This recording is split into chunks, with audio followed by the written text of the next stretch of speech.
Olá, meus amigos do LAC Enem, mais uma vez com vocês aqui, o professor César Bodão e o professor Edenilson Moraes. Né? Igual a música sertaneja. Eu sou o professor César Bodão. E eu sou o professor Edenilson Moraes. Nós estamos aqui hoje para uma aula integrada sobre um dos temas possíveis para a redação deste ano de 2015. Vejam, o ano passado foi comemorado não, né? Foi lembrado. Exatamente. Só fala comemorado, mas não é ninguém vai comemorar isso, né? Exato. Foi lembrado os 50 anos do golpe militar, inclusive caiu no Enem, em outras provas, mas para esse ano algumas pessoas acham, e nós vamos fazer uma série aqui de programas de aulas conjuntas para falar de temas que podem cair no Enem e para a gente comentar conjuntamente com a visão de um outro professor de uma outra área que não seja da língua portuguesa, também sobre o tema. Hoje nós vamos falar sobre os 50 anos do golpe militar, né, Edenilson? Exatamente. Vamos relembrar então essa data que é tão significativa porque mudou uma estrutura que o Brasil vivia de um Estado democrático de direito e adentrou num período de ditadura militar que perdurou 21 anos. Pois é, e tem outro detalhe que é o seguinte: você que vai fazer a redação, a parte das técnicas de redação é conosco. Então você sabe fazer a introdução, você sabe fazer o desenvolvimento, né, a conclusão da sua redação. Mas há uma coisa que é o conteúdo, é como desenvolver o conteúdo, o que tem, quais são os trâmites, né, lá do conteúdo que você vai seguir para poder desenvolver bem a sua redação. Então é isso que nós vamos tratar hoje. O professor Edenilson está aqui para dar aquela força, né? Então vamos lá. O que foi os 50 anos do golpe militar? O que foi o golpe militar, na verdade? Movimento que gerou mais de 20 anos de regime. Então ele começou em 64 e terminou em 85. Na verdade, 84, 85 já foi a abertura, né?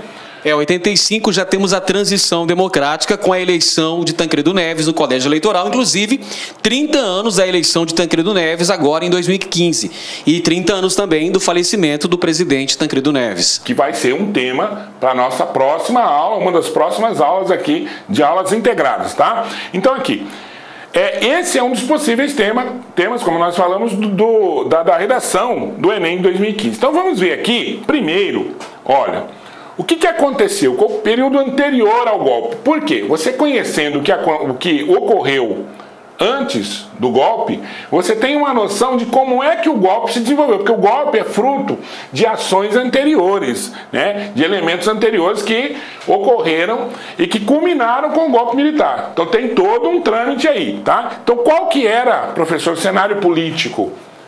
Bem, pessoal, o cenário político que antecede a realização do golpe civil-militar de 1964 é o da crise do populismo no Brasil. Vivíamos, então, uma fase democrática, tínhamos eleições constantemente e quem governava o Brasil era o presidente João Goulart. João Belchior Marques Goulart, o Jango, era o presidente da República. Ele que era considerado um herdeiro político de Getúlio Vargas, professor Bodão. Ele que era considerado um político muito próximo do trabalhismo, muito próximo das ações sindicalistas no Brasil. Getúlio Vargas que andava sempre com a mão no bolso, né? Perfeitamente. Para manter a ditadura.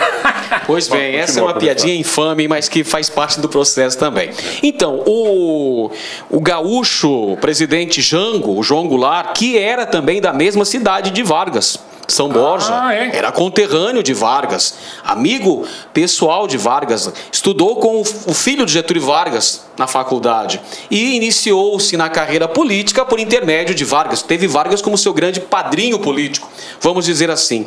E o João Goulart, ele tinha uma oposição muito grande, principalmente da UDN, professor César Bodão, a UDN de Carlos Lacerda, a mesma UDN que 10 anos antes organizou aquele movimento que levou à morte do presidente Vargas, ao suicídio de Vargas em agosto daquele ano.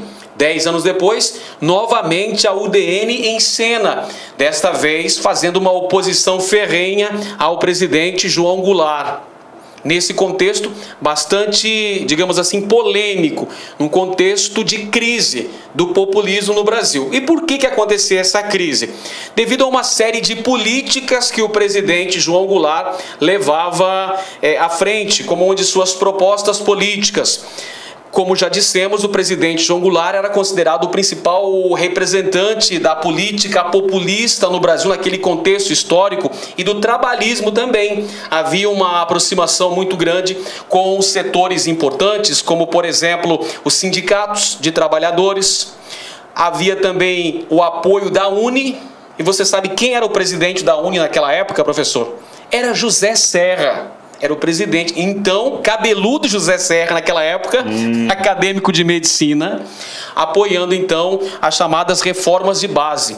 Esse é um tema muito importante que deve ser mencionado, professor Bodão, porque era um conjunto de reformas que o presidente João Goulart acreditava que deveria implementar no Brasil. Reforma educacional seguindo o método freiriano, o método de Paulo Freire.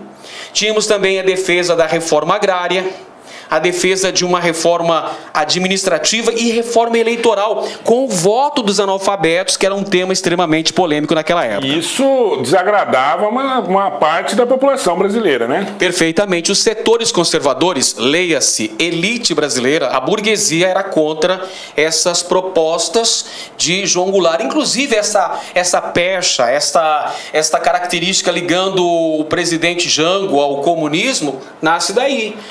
Da defesa da bandeira da reforma agrária, da reforma educacional. Ou seja, ele era mais ligado aos setores populares, não é isso? Exatamente. Bom, os principais nomes então, João Goulart, que era o presidente, você tem Carlos Lacerda. Nesse cenário também há o nosso bom e velho gaúcho, o Leonel Brizola. Também participava dessa... Leonel Brizola, a propósito, professor Bodão, que era governador do estado do Rio Grande do Sul e foi um dos que articularam a vinda de João Goulart para assumir a presidência da República naquele conturbado momento de renúncia do presidente Jânio Quadros. Quando Jânio Quadros renunciou, João Goulart estava na China, em missão diplomática. E aí houve toda aquela celeuma para que João Goulart assumisse a presidência, correndo-se um risco, inclusive, de ocorrer uma guerra civil. Então nós sabemos que João Goulart retorna para o Brasil e é obrigado a aceitar o sistema parlamentarista, onde ele vai ter a redução dos seus poderes políticos, surgindo então aí a figura do primeiro-ministro. E o primeiro-ministro que foi Tancredo Neves. E 20 anos depois seria eleito presidente da República. Após o governo militar. Exatamente. Tá? Bom, esse é o cenário anterior. E isso tudo vai culminar com o quê? Com o golpe. É golpe, revolução, contra-golpe, contra-revolução. O que é isso? Então, apesar da maioria das pessoas chamarem o que aconteceu de golpe, há quem chame de revolução, tá? Então isso você tem que ficar atento na hora de você colocar as nomenclaturas na sua redação, tá? Então, quem que chama de golpe? Quem que chama de contra-golpe? Quem que chama de contra-revolução? Quem é que chama de revolução? Porque um processo revolucionário, professor, salvo engano, é uma coisa diferente de golpe, não é? Perfeitamente. Esse termo, essa nomenclatura que foi usada, professor Bodão, é muito interessante. Nós que somos contemporâneos, que nós estudamos na mesma época, nós tínhamos aquela disciplina de educação moral e cívica, tá lembrado? Tô. Naquela época a gente dizia Revolução de 31 de março, Revolução Democrática de 31 de março. É o que o professor acabou de dizer aqui, o processo de contra-revolução. Ou seja, seria uma intervenção militar no sentido de impedir a ocorrência de uma revolução comunista. Então, o grande argumento que os setores conservadores usaram para justificar o golpe, qual foi, professor? De impedir que o Brasil se tornasse um país comunista. Agora, vamos analisar com muita com muita atenção, com muito critério essa temática, meus amigos. Perceba, será que João Goulart teria força política suficiente para implantar um governo de tendência comunista no Brasil, sendo que ele não tinha a maioria do Congresso Nacional e principalmente não tinha o apoio massivo das Forças Armadas, uma vez que a maioria do Exército era contra esse tipo de postura? Será que ele teria força política suficiente para isso? Ou será que essa argumentação é só um pretexto para justificar a intervenção militar? Então é algo que nosso aluno tem que ter em mente na hora de fazer a sua argumentação. E há um outro fator aí também, professor, que deve ser lembrado, que é o contexto internacional. Sem dúvida. É o contexto internacional, porque nós vivíamos naquela época uma divisão do mundo em duas partes, né? E as duas partes tentando conquistar territórios para o seu lado ideológico, né? Para a sua maneira de governar ideológico, não é, professor? Que você falasse um pouquinho sobre isso. Exatamente, professor, muito bem lembrado. Vivíamos o contexto histórico da chamada Guerra Fria. É aquele contexto de briga por áreas de influência entre os Estados Unidos, que representavam o bloco capitalista, e a União Soviética, líder do bloco socialista. Então, nesse contexto, também serve de argumentação o fato de percebermos que alguns anos anteriores ao golpe, mais precisamente no ano de 1959, aconteceu a Revolução Cubana, que aí posteriormente Cuba acabou entrando para a esfera de influência soviética. Cuba acabou rompendo com os Estados Unidos e aliando-se à União Soviética. É o fato que anteriormente teria levado os Estados Unidos a decretar um embargo comercial com a ilha de Cuba. E agora estão voltando a ter um diálogo. Sim. Recentemente. O mundo da globalização, Cuba sofrendo, né? Os embargos políticos, a sua população sofrendo, a saída do ex-presidente Fidel Castro e a entrada do seu irmão, o que proporcionou uma abertura maior da economia em Cuba, uma maior assim em termos, né? Porque a abertura está sendo bem pequena. Bom, de qualquer maneira, nós temos também aí, entre outros fatores, né, o Partido Comunista na clandestinidade nessa época, mas anteriormente, projetos faraônicos, que a gente colocou alguns aqui, ó, Transamazônica, Ponte Rio-Niterói, a usina hidrelétrica de Itaipu e o programa nuclear de Angra dos Reis. Aqueles que não sabem e que acham que não havia corrupção no governo militar, a hidrelétrica de Itaipu, ela foi orçada em 8 bilhões de dólares, se não me engano, e passou, ao final da construção, ela custou mais de 30 bilhões de dólares. Então houve um acréscimo substancial. Sem contar aquelas obras que ligam nada a coisa alguma. Eu tenho a impressão, professor, que eles já sabiam que haveria um esporte chamado bang jump, né? Bang jump, porque eles fazem aquelas pontes do nada, né? 2 pilares com aquela ponte, você vai para o Nordeste, você vê aquelas pontes, né? Altas, enormes, que não ligam nada a coisa alguma, chamadas obras faraônicas. Foi dessa época aqui que o Brasil se endividou, né? Que nós tínhamos um político que acho que está na ativa ainda, ou está bem velhinho, que era o nosso ministro da Economia, da Fazenda, se não me engano, que era o Delfim Neto. Exato. Né? A figura do Delfim Neto. Empréstimos no FMI, gigantesco, dívida externa, que ficou impossível de pagar. O Brasil só conseguiu pagar porque ele teve uma série de movimentos, começando na década de 90 até meados aí da década de 2000, que nós conseguimos, que a economia avançou e nós conseguimos pagar essa dívida, pelo menos o principal. Crescimento não caracterizado por distribuição de renda. Se o senhor falasse um pouquinho dessa situação econômica dessa época. Muito bem, pessoal. Essa aqui são as características que permearam a economia durante o período militar, professor Bodão. Então, nós temos como grandes características a adoção de planos econômicos ou de políticas econômicas que visavam, entre aspas, solucionar os problemas que o Brasil enfrentava. Um dos motivos que os militares usavam para intervenção política, professor, eram a corrupção política existente, segundo eles, existente em grande quantidade, graçando no governo Jango, e outro fator, combater a inflação e a dívida externa brasileira. Vão ser adotadas várias políticas econômicas nesse sentido. E um desses modelos econômicos foi o chamado milagre econômico, que o professor acabou de mencionar agora há pouco, que foi a fase de um grande crescimento, crescimento exponencial da economia brasileira, quando nós alcançamos o 8º posto entre as principais economias globais. Só que o preço que foi pago por isso foi muito alto, professor Bodão. Foi dívida externa elevadíssima, uma concentração de renda extremamente extenuante para a maioria esmagadora da população brasileira. Ou seja, o país passou por um grande crescimento econômico, sustentado em larga medida pelo capital externo, mas as condições de vida da maioria da população brasileira não melhoraram durante esse período. Então é a fase do crescimento econômico, esse milagre brasileiro ou milagre econômico, e é uma fase também de uma propaganda ufanista, professor. Por exemplo, a Copa do Mundo de 70 foi usada como propaganda política de sustentação ao regime militar do Brasil. Para quem não sabe o que é ufanista é aquele que defende a sua própria cultura, o seu próprio país em detrimento dos outros países. Certo? É aquela época que surgiram aqueles slogans muito famosos. Brasil, ame-o ou deixe-o. Brasil, país do futuro, Brasil potência, ninguém segura esse país. Ou a saúva acaba com o Brasil, não, esse aí é outra coisa.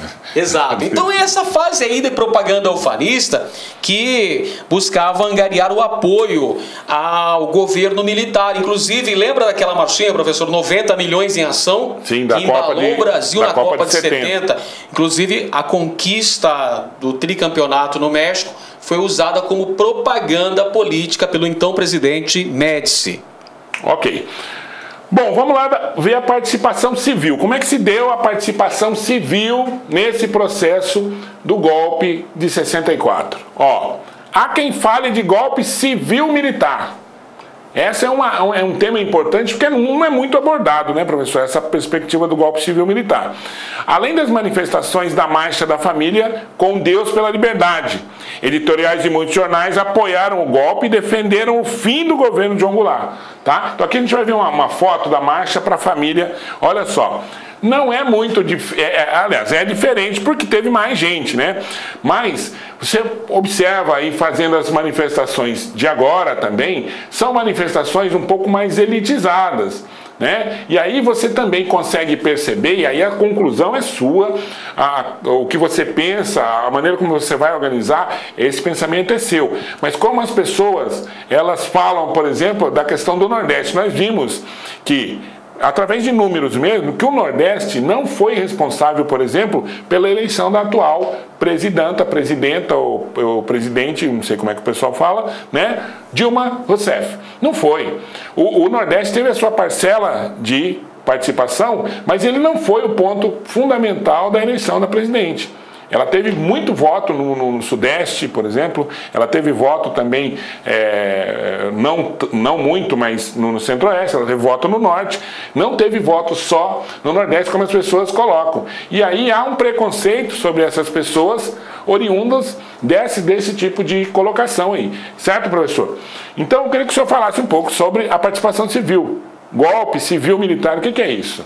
Pois bem, pessoal, recentemente foi feita uma revisão histórica, né? Um revisionismo histórico no sentido de se trabalhar a questão do golpe militar ou golpe civil-militar. Afinal de contas, essa intervenção armada no poder, essa tomada violenta de poder, não foi exclusiva das Forças Armadas do Brasil.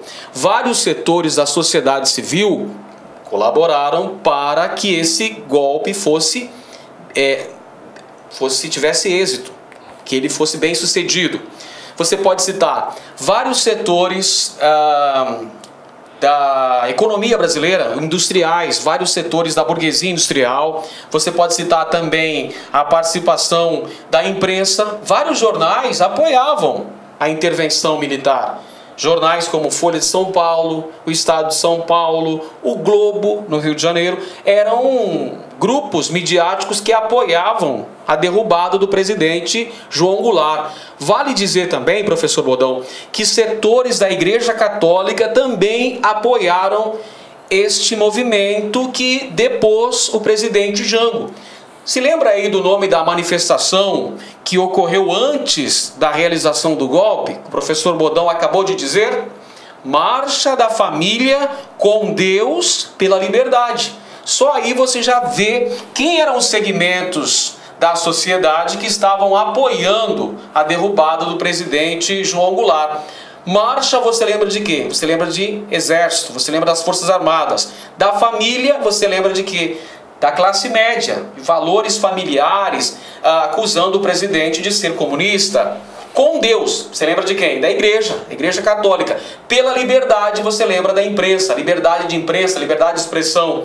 Então aí, vários setores apoiaram a intervenção. E quando aconteceu a Marcha da Família com Deus pela Liberdade, no dia 19 de março de 1964, ali, Bodão, foi a senha para a realização do golpe militar, uma vez que setores das Forças Armadas, descontentes com a postura do presidente Jango, perceberam que haveria apoio popular para o golpe que aconteceu logo na sequência.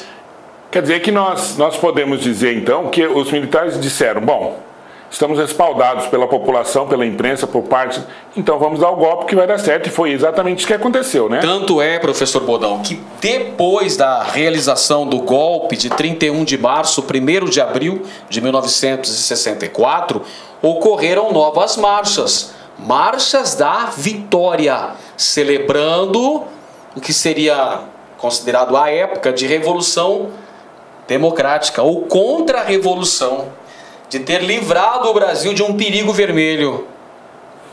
Nas principais cidades do Brasil foram realizadas várias manifestações de apoio a essa intervenção militar no poder. Se nós fizéssemos uma ponte sobre o que estava acontecendo naquela época e o que acontece hoje, nós podemos dizer então que uma intervenção militar hoje seria mais difícil, porque não há o apoio, pelo menos declaradamente, da mídia. Não há apoio, inclusive não há consenso entre os manifestantes. A maioria, se não me engano, não apoia a intervenção militar. É um grupo minoritário que apoia, com a sua liderança talvez maior no deputado Jair Bolsonaro, que é militar, né, militar da reserva. Então, esse cenário que existia em 1964 não existe hoje. Ou eu estou errado? Não, está correta a sua percepção, professor. O respaldo popular que existiu em 64 verdadeiramente não existe mais no contexto histórico atual. Não temos esse respaldo, os militares não contam com esse apoio. Inclusive, vamos dizer a verdade que vários setores do alto comando das Forças Armadas são contra qualquer tipo de intervenção violenta no poder. Eles querem continuar o Brasil no caminho democrático, que o Brasil encontre a saída para a sua crise, para esse momento de instabilidade político-econômico, de uma maneira democrática, mantendo o Estado democrático de direito. Ok. Bom, muita gente em 64 flertava com o golpe, tanto da esquerda quanto da direita. Porque o senhor já falou sobre a questão da direita, eu queria que o senhor falasse sobre a esquerda. Isso é verdadeiro? Essa afirmação é verdadeira? Poderia haver um golpe também da esquerda no Brasil? Olha, professor, alguns setores da esquerda tinham um posicionamento mais radical. Nós podemos dizer que Leonel Brizola, então governador do estado do Rio Grande do Sul, tinha uma postura mais radical, digamos assim, mais ligada ao socialismo, diferente da postura de João Goulart, que era um aliado político de Brizola e era seu cunhado. Tem que lembrar esse parentesco aí de Brizola. Inclusive, Brizola esperava ser candidato a presidente nas eleições que seriam realizadas em 1965. Acho que foi a grande frustração da sua vida política, exatamente, né? Tinha até aquele slogan, que não era bem um slogan, na verdade era uma coisa que acabou ganhando popularidade no famoso boca a boca, que era um slogan que dizia assim: cunhado não é parente, Brizola presidente. Que era bem interessante. Então Brizola tinha uma postura mais assim radical. Francisco Julião, que era deputado, que era líder das ligas camponesas que defendiam a reforma agrária, esse sim também tinha uma postura mais radical. Mas o presidente João Goulart, não dá para dizer que ele queria implantar um regime, digamos assim, comunista no Brasil. Vamos lembrar que João Goulart também era latifundiário, né, Bodão? João Goulart, ele era dono de praticamente metade do estado do Rio Grande do Sul, um grande proprietário de terras. Então, daí a dizer que João Goulart queria implantar o socialismo no Brasil, é claro que ele tinha ligações políticas, por exemplo, com a China, com a própria União Soviética, mas daí a dizer que João Goulart pretendia implantar um regime socialista no Brasil é, no mínimo, forçar a barra. Tá, eu queria falar um pouquinho, professor, sobre os agentes, não vamos dizer agentes, mas os personagens ligados mais ao socialismo e que hoje estão no poder ou que já estiveram no poder. Então vamos lá. Nós temos a nossa presidente, a Dilma Rousseff, que foi, inclusive, dos movimentos armados, né? Perfeito. Foi dos movimentos armados. Nós temos o José Serra, que era da UNE, como o senhor já colocou, o próprio FHC, que era um intelectual, mas ligado a esses movimentos, o ex-presidente Lula, o ex-ministro Sérgio Mota, que foi guerrilheiro também do PSDB. Então nós temos várias pessoas. E temos vários hoje também agentes que do outro lado, né? Exato. Pessoas ligadas à intervenção militar e que estão aí no poder hoje, que fazem parte da nosso rol político. Aliás, alguns, inclusive, apoiando a presidente Dilma, supostamente de esquerda, que eu acho que não é mais, né? Não sei o que o senhor pensa sobre isso, mas a visão de um presidente de esquerda hoje no Brasil é muito difícil de verificar quando nós temos um governo dentro de uma economia de mercado no mundo globalizado. Então, essa perspectiva que nós temos hoje, ela não reflete aquele ambiente político que nós tínhamos em 64, né? Quer dizer, durante o período militar, claramente dividido entre pessoal que é de um lado e pessoal que é de outro. Hoje não dá muito para perceber isso, né? Perfeito. Até porque a composição política ou a composição de governabilidade é completamente diferente. Nós tínhamos um bipartidarismo naquela época, né? Exato. Nós tínhamos durante o período militar, a Arena, o Partido de Sustentação ao Governo Militar, e o MDB, o Movimento Democrático Brasileiro, que era a oposição consentida. Era o único que era consentido. Hoje nós temos aí hoje vigora o pluripartidarismo no Brasil. Partidos. E temos grandes partidos aí que participam dessa disputa democrática pelo poder. Bom, esse último tópico aqui, professor. Os candidatos viáveis à presidência em 64 eram impopulares entre os setores da elite econômica e cultural do país. Por que eles eram impopulares? Bom, os candidatos viáveis que poderiam se lançar... Quando nós falamos viáveis, é aqueles que tinham chance de serem eleitos. Exatamente. Então nós podemos citar, por exemplo, o ex-presidente JK, que poderia voltar à presidência da República, tinha esse objetivo. Aliás... Sofreu um acidente muito estranho, né? Aliás, é uma questão bem interessante, professor. Porque JK, que seria um dos candidatos viáveis, usando o termo que nós colocamos aqui na lauda, ele apoiou o golpe militar. O senhor pode ter uma ideia. O senhor tem uma ideia. JK, o governador de Minas Gerais, Magalhães Pinto, o governador de São Paulo, Adhemar de Barros, que eram possíveis candidatos à presidência da República, apoiaram o golpe, aplaudiram o golpe, porque imaginavam que seria feita uma intervenção temporária no poder, que os militares iam, digamos assim, limpar a casa, arrumar a casa e devolver o poder político para os civis. Isso em coisa de 1, 2 anos no máximo. Foi temporário, mas durou 20 anos, né? Exatamente. Então, desses candidatos viáveis, a maioria apoiou o golpe militar. Enquanto que, por exemplo, Leonel Brizola, que era outro candidato viável, que era visto assim de soslaio pelos setores conservadores por causa dessa sua intransigente defesa da reforma agrária, por exemplo, foi contra o golpe. Inclusive, Leonel Brizola, professor, queria que Jango resistisse, pegasse em armas para se manter no poder, o que poderia levar a uma guerra civil no nosso país. E o Leonel Brizola já tinha um histórico de defesa armada, né? Porque ele defendeu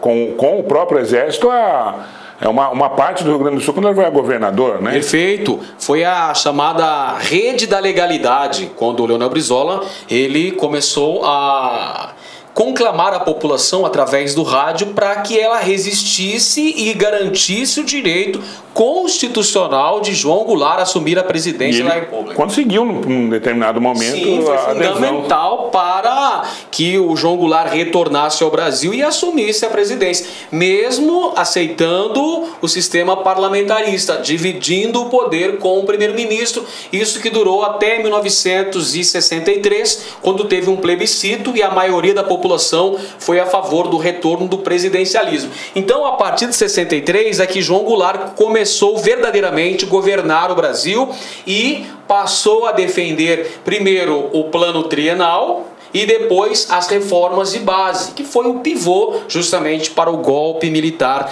civil-militar de 1964. Bom, meus amigos, para nós terminarmos aqui, nós vamos falar um pouquinho agora sobre o cenário na América do Sul. Lembra que nós colocamos que o golpe militar não foi um fato isolado no cenário mundial. Havia Guerra Fria, havia 2 contextos, uma parte defendia o socialismo, a outra parte defendia o capitalismo, liderados por União Soviética e Estados Unidos.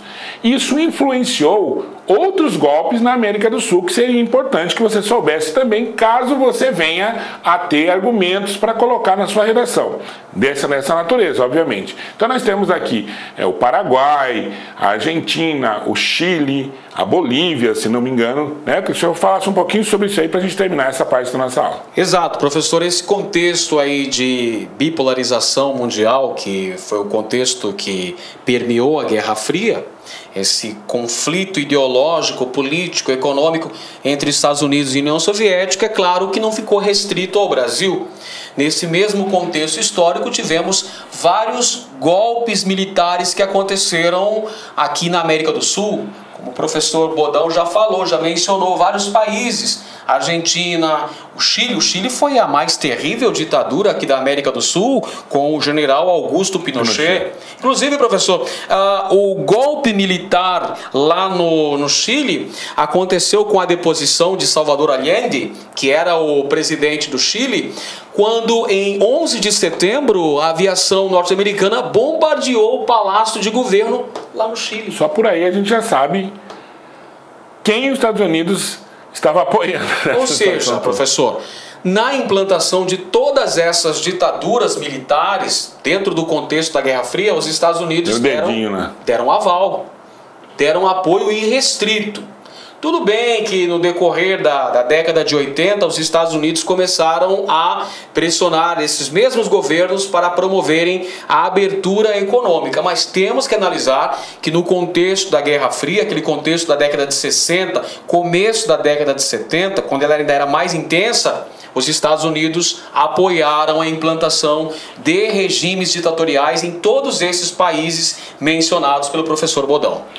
Bom, minha gente, é isso o contexto que nós colocamos. Acredito que nós tenhamos passado alguns subsídios importantes para que você possa fazer a sua redação, caso esse tema venha a surgir. Nós vamos colocar outros temas em pauta, outros temas ligados à questão histórica, à questão econômica, e que nós vamos trabalhar conjuntamente.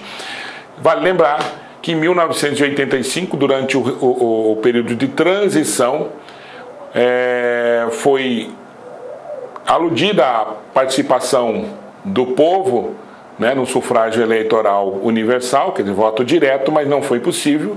E o então candidato do MDB, se não me engano, foi o Tancredo Neves, né? Isso, na verdade, professor, aconteceu o processo de pluripartidarismo no Brasil, com o fim do bipartidarismo, Arena e MDB, então voltam outros partidos, são criados novos partidos, né? O MDB virou o PMDB, surgiu aí o PT, surgiu o PDT de Leonel Brizola, PSDB, o PTB voltou. O PSDB foi depois, né? O PSDB surgiu de uma dissidência do PMDB. Mais para frente, isso em 88. Mas naquele contexto, Tancredo Neves foi candidato da Aliança Democrática, que reunia vários partidos, entre eles o PMDB. Sim. E foi o primeiro presidente civil, não eleito diretamente, mas foi o primeiro presidente civil após o golpe de 64, mas infelizmente morreu assumindo o candidato, o vice, né, que era o José Sarney. Então 30 anos da morte de Tancredo de Almeida Neves vai ser um tema para nós trabalharmos numa próxima aula em conjunto aqui, que também é um tema possível para a redação, tá? Então nós vamos trabalhar temas relacionados à questão do negro, que é importante, que também é um tema muito difundido aí, que talvez possa cair, a questão da homofobia, todos esses temas que estão em voga aí, que podem cair no seu Enem, nós vamos trabalhar de maneira conjunta para que você tenha subsídios para fazer bem a sua redação, ok? Um abraço para vocês. Vamos deixar aqui o nosso recado aqui do Ayrton Senna, né? Quando penso que cheguei ao meu limite, descubro que tenho forças para ir além, e esse deve ser o seu objetivo.